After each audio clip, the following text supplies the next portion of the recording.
Welcome top news today. Tillerson says Trump has issued no red lines on North Korea. Secretary of State Rex Tillerson said that President Trump had issued no red lines when it came to North Korea, suggesting that an atmospheric test by the rogue state might not automatically trigger a military response from the U.S. Tillerson was in Beijing to lay the groundwork for the November summit when President Trump visits China on an 11-day tour of Asian nations, which includes South Korea, Japan, China, Vietnam, and the Philippines. Tillerson says US and China seeing signs that sanctions on North Korea are starting to have some effect. He said the Chinese are actively engaged in putting pressure on the regime.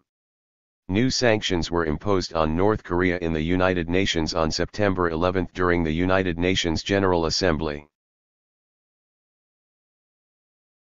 Secretary Tillerson said that the objective in North Korea is still denuclearization and not regime change, and said that the goal was still to engage diplomatically, in a step-by-step process. Tillerson gave no details on what a dialogue with North Korea would look like if the U.S. sat down with them.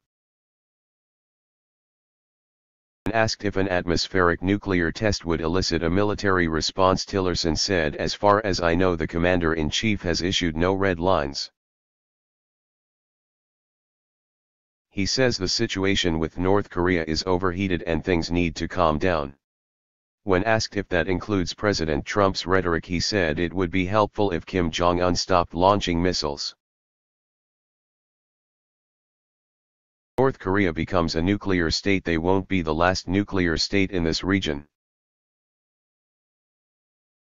Secretary Tillerson hinted that there are ongoing open communications, despite the bellicose public rhetoric between the US and Pyongyang. "We have lines of communication to Pyongyang, we are not in a blackout. We're not going to put a nuclear deal in place in North Korea that is as flimsy as the one we have in Iran. I can tell you that."